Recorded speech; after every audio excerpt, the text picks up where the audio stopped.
Welcome everyone to the L7C podcast, MMA edition. Today we are going to be hitting you with what's going on in the world of mixed martial arts and combat sports, giving you a big around the globe update with the MMA expert, Mr. Chuck Marlowe. How are you doing today, sir? I am doing fantastic. Life is great.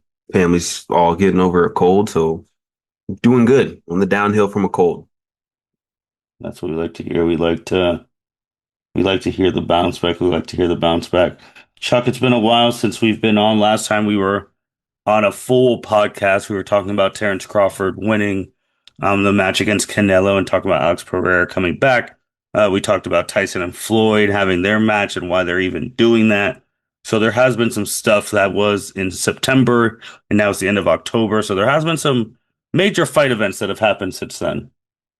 Yeah, we've had a lot of UFC events. We had sports, boxing events. We've had MMA. You've had Pride. You've had some wrestling and some jiu-jitsu tournaments that have been pretty good too. You have Dana White's Contender Series. You've always got stuff going on, but it's been a lot of events lately, and it's been a lot of big announcement. There's been a lot of big shakeups. There's been drug tests. There's been past drug tests, failed drug tests. There's been so much in the UFC and combat sports in general, and I have been loving it lately.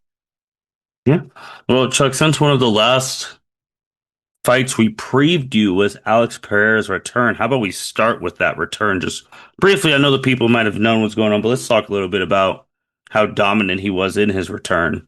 Yes, Magomed Ankalaev versus Alex Pereira 2 was a excellent fight. I mean, at least for Alex Pereira was Hmm. coming off of the loss, after battling everything that's been coming out lately. I mean, you've had who was it lately? I don't remember who it was. I think it was one of the fighting nerds. Rufy. The Rufy, he had Mauricio Rufy, he came out and talking about Uncle I or not Uncle Live. Alex Pereira had a hurt ankle before the fight, but you already know that he came out beforehand, said he was sick, dealing with like COVID.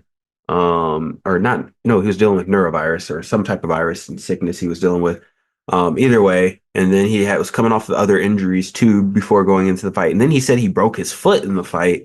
And for him to knock him out and not Magomed that quick and to be at a fully healthy Alex Pereira, if that's the case, and if he actually had injuries, which I believe him, because I mean, he didn't seem like himself in that first fight. And to be in that dominant really just kind of cleared any discussions for um, what level he is on compared to Magomed. With a real training camp and where he's really locked in and he was focused, he dominated Ankalaev. I mean, he saw him throw his kicks. He didn't throw any kicks, I think, really in the first fight. I can't remember the stats, but I remember he had a low amount of calf kicks he throws.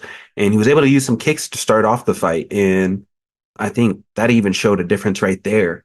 It looked like a totally different fight because the way he was pushing the pace and he was attacking and always moving forward rather than off of this back foot.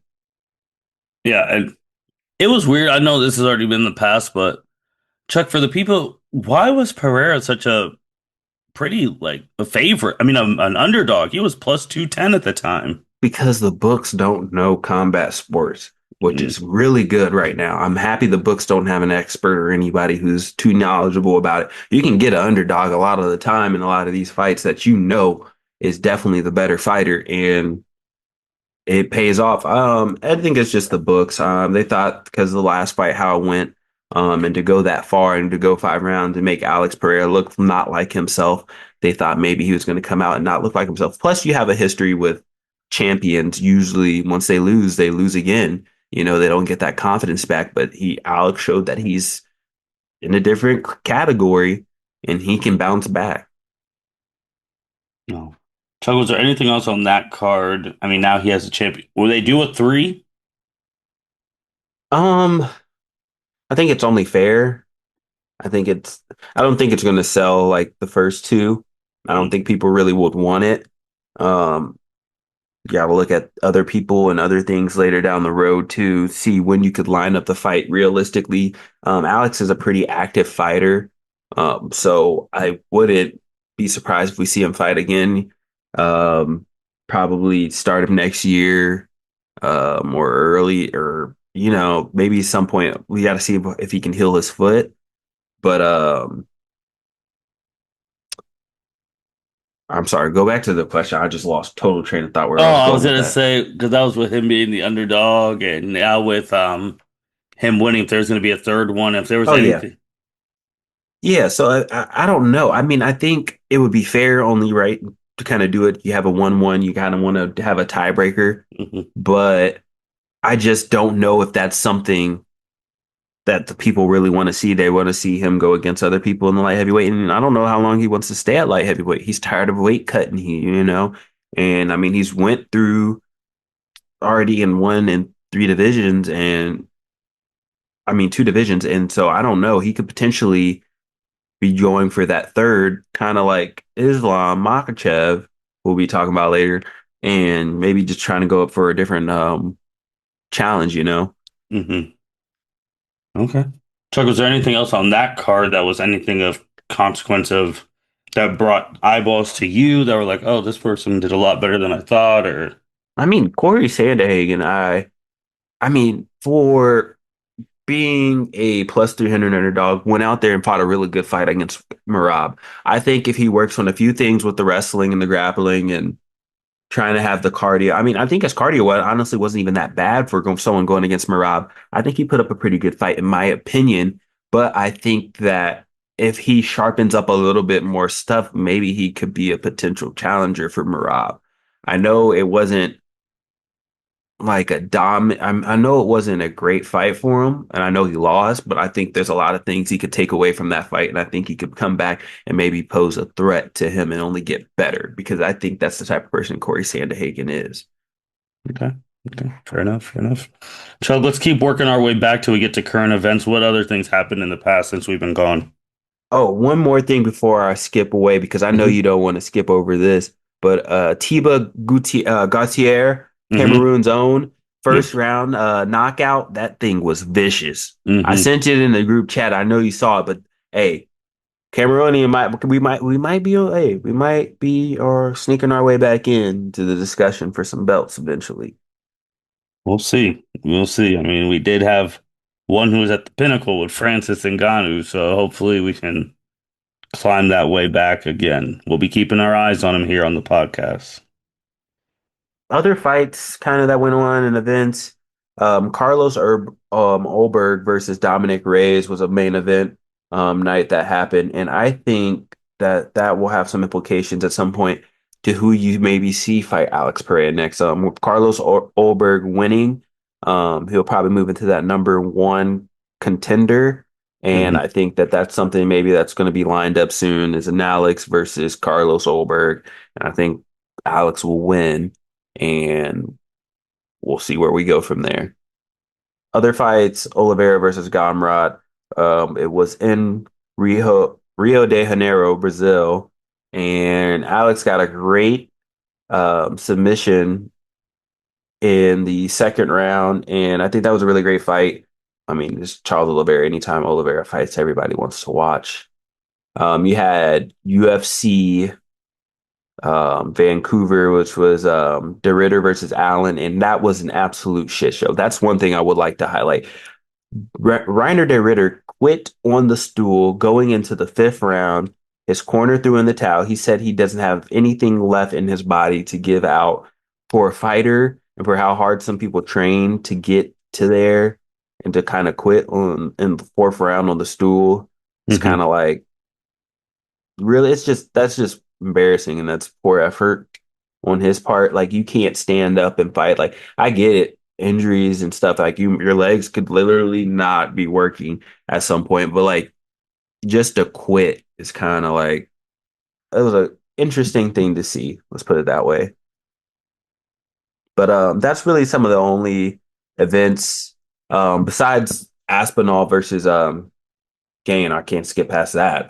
That recently happened. Can't wait to see what happens with that because I know no one's happy about how that fight ended. Chuck, I'm gonna be Um, honest.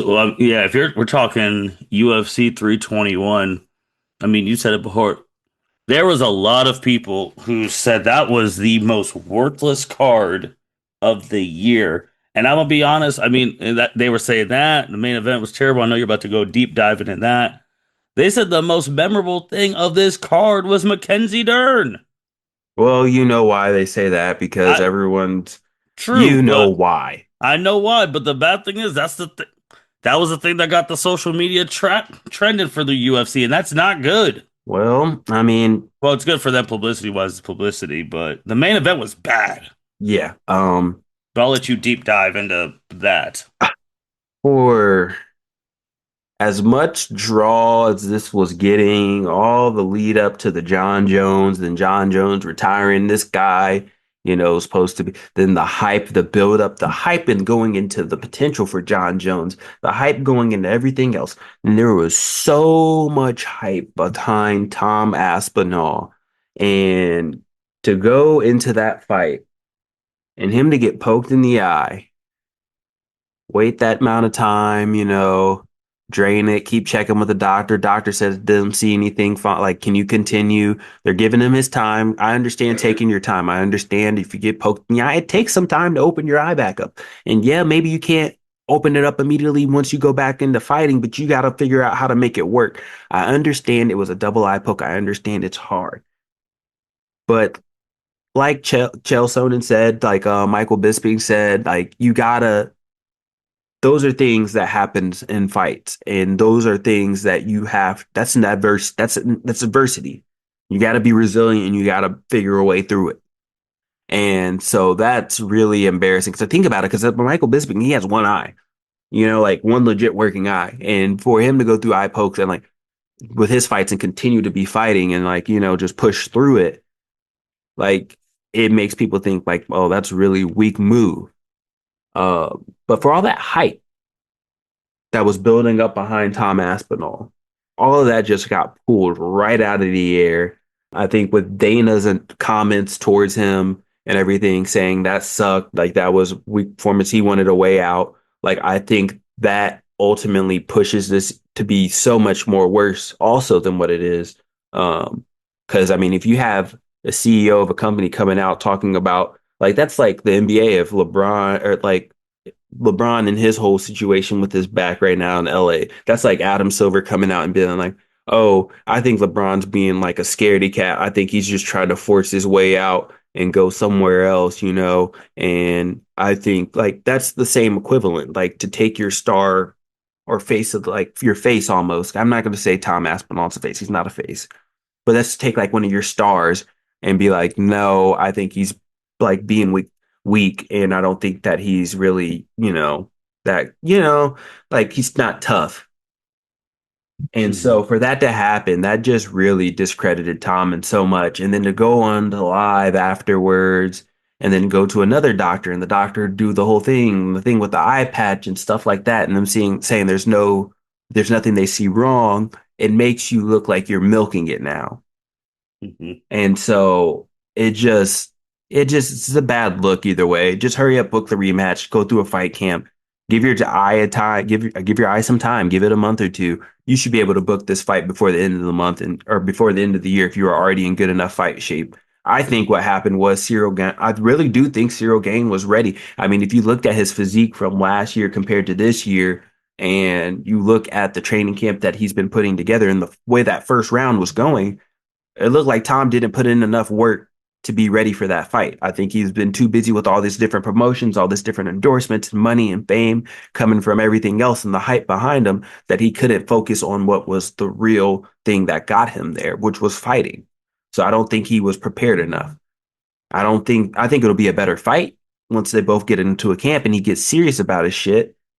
But let's see. Book you got December come around the corner. Book this and let's get it on. Yeah, because there's so many people very disappointed. Because again, like you've already said it, you said he's not a face. He's still a star. I mean, even if he's not the face right now, he's the world heavyweight champion. Like that means something. Like being the world heavyweight champion. This is your first match. Obviously, people were mostly on your side that like, why is John Jones ducking this guy? Yada yada yada. Like it needs to happen. And then that happens, and it's just like, well. Maybe John Jones was right. Maybe he wasn't ducking this guy at all. Maybe he was just John Jones was just being an asshole. And but maybe Aspinall really isn't ready for this because again, we saw Gon. And I think people that's what they're comparing it to, like because Gon got handled by Jones. So To see he, that happen, and then like it's like okay, maybe he wasn't ducking him. yeah, exactly. And Ghana was a 325 underdog. So what? That's why I think it's just so disappointing. Because also, Chuck, I felt like maybe because of the time it was on, I felt like that card dragged. Oh, it did. It well, I'm not going to say it dragged. I think there were some great fights on that card. I think the way it ended ruined everything for it, though. I think it had potential to be like in a 9, 8. Wow, I'm not going to say a 9. Probably like an 8.5, 8.25, something like that. And for it to end the way it did, though, just drained everything from it. Like it ruined it Hmm, ultimately. true, true. But even yeah, you never want to end your main event on such a sour thing. Now, has he spoken recent? Aspinall? Tom Mm-hmm. Aspinall, no, I think he's just been doing the videos about it. I haven't seen anything recently, other than the videos. And yeah, that's really all I've seen. Okay. Not much else about it lately.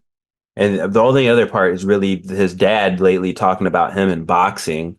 And that's the other thing that's really making it even worse. It's like his dad rather him box and make money that Oh, way and brother. tab the boxing route and try and make money because he's like, oh, boom, you're a star. You're people will pay to see you fight now. Like you don't have to do this with the UFC. Like go make some money in a different way. Like, and it's not the same. It's not the same sport. Your son's not a boxer.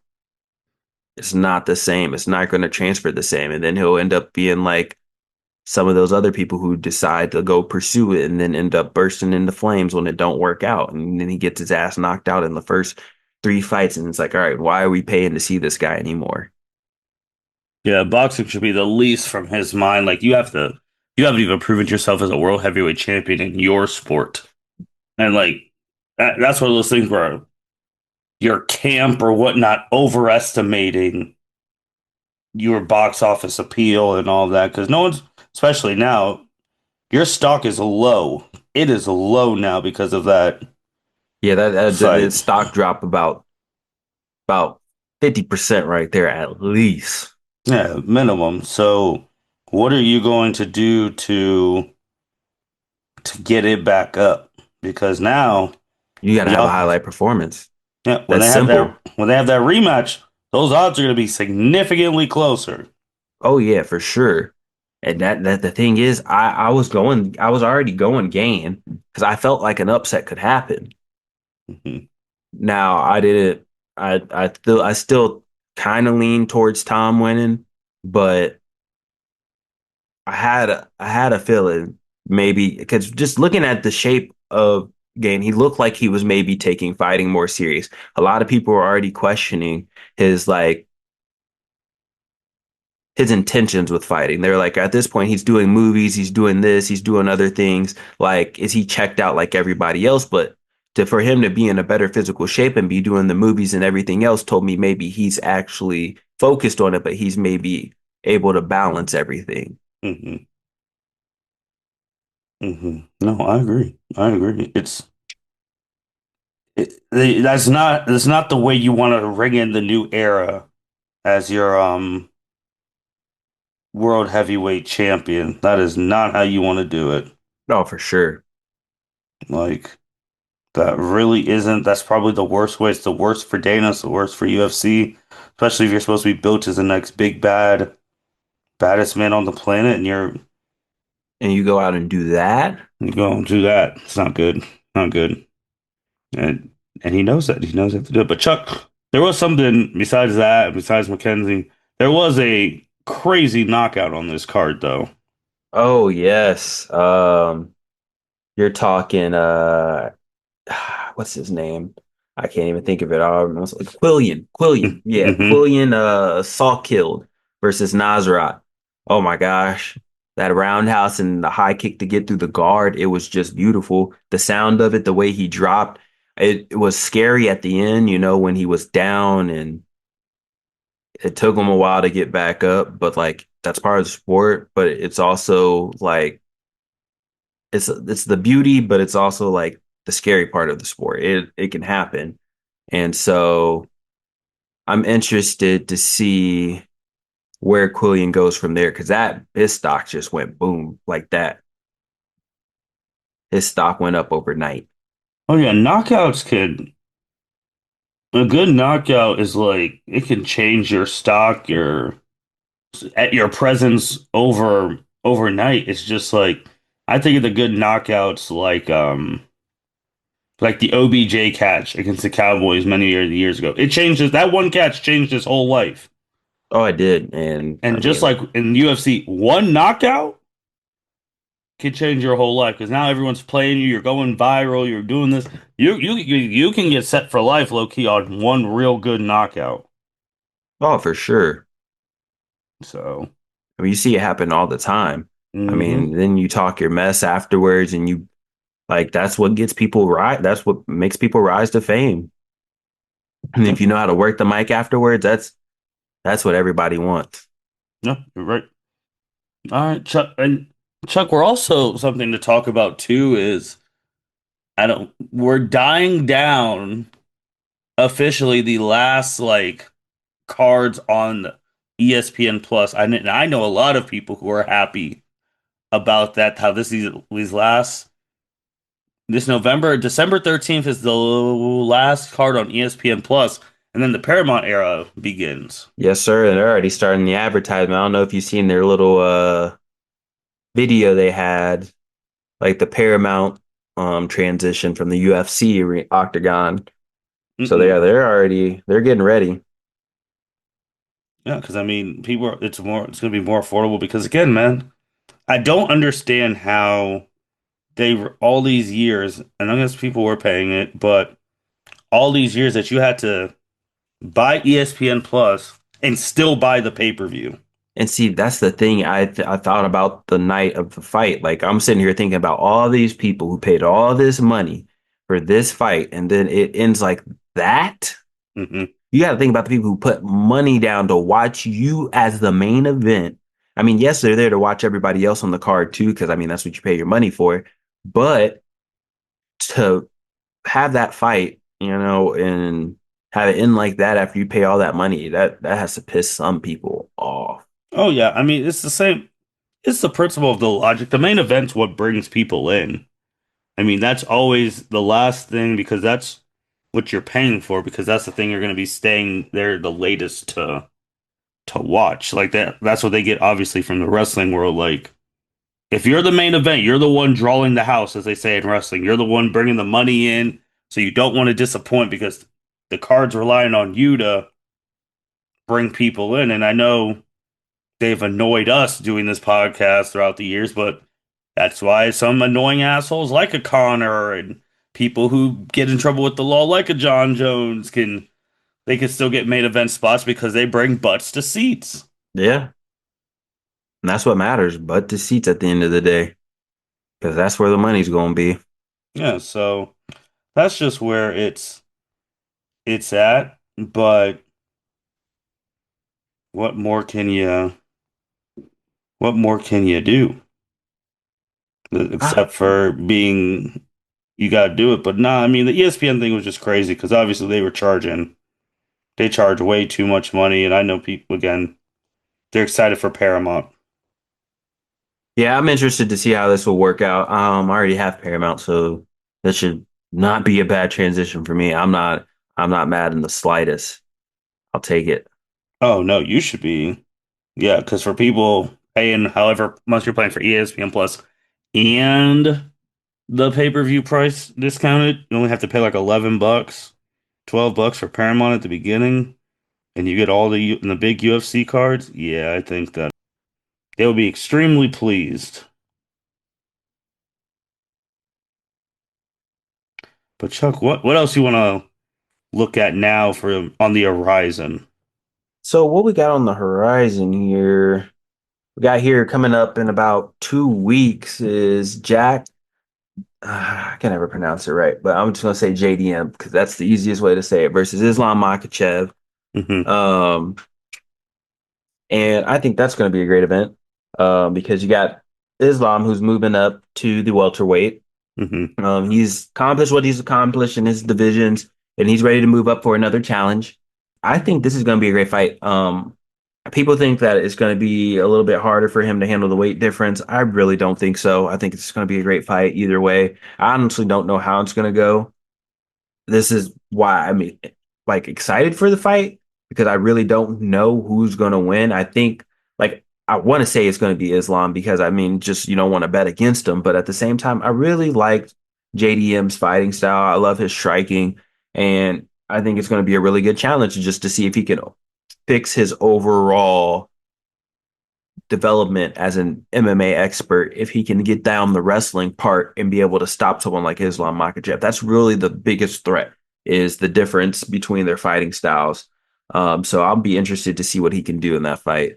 I think both of their resumes kind of speak for themselves. More Islam than JDM, obviously, but I think this is a chance for JDM to really make a name for himself. This is no one's really going to discredit you if you lose to Islam Makhachev, but at the same time, it's kind of like he's in a no lose situation. Like if he puts Hmm. up a good fight, and he makes an like he puts up a good fight and it goes to decision, he doesn't get choked out. He can handle himself and maybe wins or 2 rounds. People aren't going to be like, I don't think he's a good fighter. That was just too easy for Islam. They're like, all right, maybe we run this back and maybe he can get a chance to get better. Or I think maybe he catches him. But it could also just be a game plan where Islam just wrestles him the whole time, grounds and pounds, gets a submission, and breaks his will. So we don't really know. I'm excited to see how it goes, though. Are there any odds for that fight? No, the odds haven't dropped for that one yet. I foresee it happening probably within the next, probably this Saturday or Sunday. I think the odds will drop once they start seeing some stuff, seeing some fight camp videos, start seeing different things where the odds makers can be like, all right, well, who can I put some money on? Okay. What else, Chuck? What else is? You also have Valentina Shevchenko versus Zhang Weili, and I think this is going to be the fight of the night, in my opinion, because whenever Weili fights, it's a fight. And for her to vacate her belt and move up to go to the flyweight division and challenge someone with a resume like Valentina, I think that is what's great for the sport and I'm really excited. You guys know who I'm backing. I'm behind Zhang because I just feel like she's in a whole nother bracket. I think Valentina can catch her, don't get me wrong, but I think Zhang's in another category and I think she's gonna put it on her. And I think she's gonna do what she needs to do to get her second belt in another weight division and start making a little bit of a name for herself to where she can start being put into different categories. Chuck, there is another thing in combat sports. I don't know how much you even care, but Jake Paul does have a fight against Tank. Yeah, I I did. Tank's a better boxer, man, but he's like 100 pounds less. Like, I don't know how. See, and that's the thing. I don't know how that plays out. You got the weight differential, but Tank is such a better boxer. Where it's like I don't know. mhm, Like I think like the clear sign should be yes, Tank should win. He should be able to beat his ass and just knock him out because he has the best boxing. He should be able to weave in and out. He's a smaller fighter. He should be able to tire him out, get him into the gas tank, and just keep putting him on him, point him up, and be able to win by decision. He really could knock him out. That's my other thing. I think mhm. he has the power to knock him out, but I don't know what these because at this point I don't know if it's rigged or not. These things piss me off because I don't feel like Jake Paul should be that good of a boxer.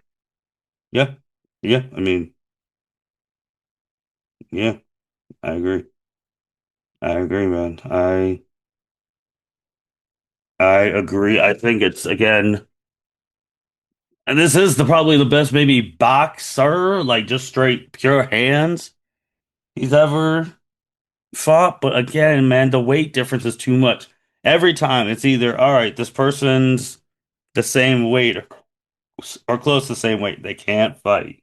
This person has hands. They're 50 years older than him. This person has hands. They're 3 feet shorter than him. They're It has 100 to be pounds. some type of disability. Like, you can't Hmm. have a fair fight. Fight Yes. someone your age, your weight class, who's actively boxing. Yes. Because we know, man, we if we could go drop him in Brazil right now.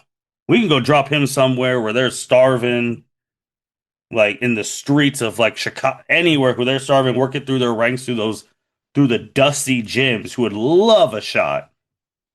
And they would clear him. Hmm. It's So, just it's just when you got the name behind yourself. and I still don't know why I know why Tank's doing it. He's doing it and he's doing it for the money. I Oh don't yeah. care. That someone's like, oh, I'm doing it to honor Mike. And No, you're that's my thing. not. Like I don't that's my thing. I don't and that's the thing that makes me not believe it's real because you're just doing it for the money at the end of the day. And money talks. Mhm. People will sell out for money. Yeah, that's all it is. That's all it is. It's for the money. Chuck, anything else, man? Just look out for this White House event. Start getting announced. Oh, I mean, there's Lord. more announcements coming. Just keep Yeah. your eyes open for names and different fighters and different. I'm excited to see what the new year brings. We're getting too close to the end of the year. Start shaking some things up. I want to start seeing who's acting out, who's keeping their nose clean, literally. Yeah, I do want to see with that White House. I want to know what the main event is Oh because yeah, there's a certain Dana's demographic of waiting. people that the main event's going to matter. So That's for sure. we'll see. But with that being said, thank you everyone for listening to L7C podcast. Make sure you like, rate, comment, subscribe wherever you listen. Make sure you check out Chuck on his YouTube channel. They just finished year 2 of NCAA 26. So they're going to be starting year 3 by definitely by the time this episode is out. So probably sometime next week. So make sure you're checking out all their YouTube games. Those have been very entertaining to watch. If you guys have been watching them, I know you guys have been digging them when I peep around, seeing some number views on some of the full games and shorts. So keep showing everyone love there. And yeah, that being said, L7C signing out. Thank you for listening to this episode of the L7C podcast. Be sure to like, rate, review, and subscribe to the channel. Follow us on all social media platforms, and we'll be talking to you guys soon. Take care.